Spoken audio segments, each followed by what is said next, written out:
me! Spare me!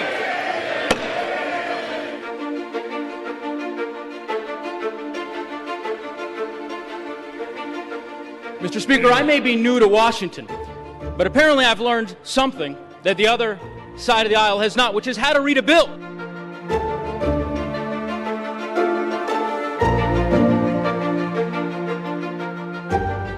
If you go to page 12, line 21 of this bill, you will learn that gang members are not eligible under H.R. 6.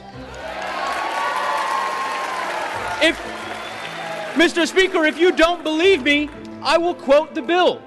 That the applicant knowingly, willfully, and voluntarily participated in offenses committed by a criminal street gang with the intent to promote or further the commission of such offenses may be denied by the Secretary of the Homeland Security.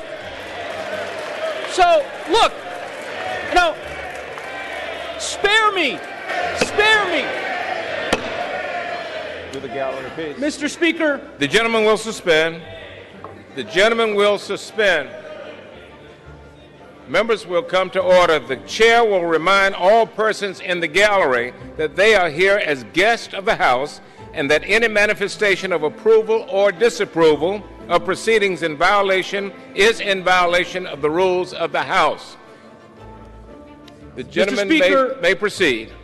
I would ask my colleagues to spare me this false outrage, because if this really were about gang violence, my colleagues have continuously had opportunities to pass legislation that would curb that threat. If this were about gun violence and gang violence, where were my Republican colleagues last year when Congressman Connolly introduced H.R. 5960, a bill actually called Preventing Gang Violence Act of 2018, a bill that they killed in committee?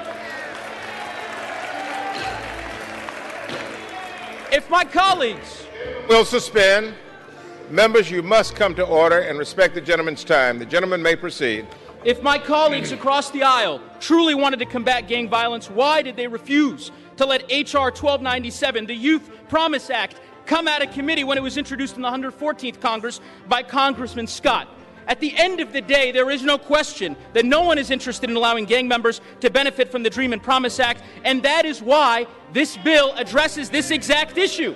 At the end of the day, the Secretary has the ability to deny any applicant if they have directly participated in gang activity, even if they have not been convicted of a crime. Mr. Speaker, what we have lost in the debate today, in my view, is what this bill is all about at its core.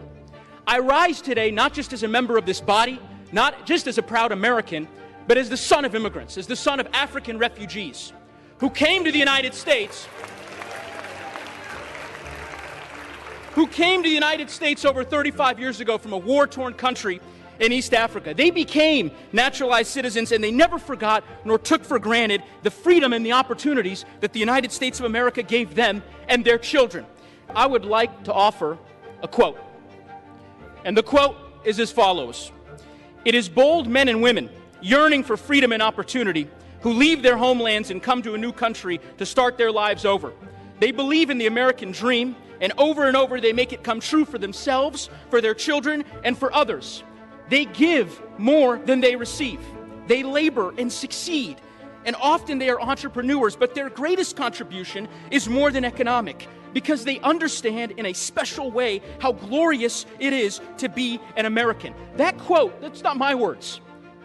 Those are the words of President Ronald Reagan. They were delivered by President Ronald Reagan in 1980, the same year my parents came to the United States. Let's pass the H.R. 6 today, and let's treat every person in our country who has struggled and is just as American as you and I are. Let's treat them with the respect that they deserve. Vote no on this motion to recommit, and let's pass H.R. 6 today. I yield back.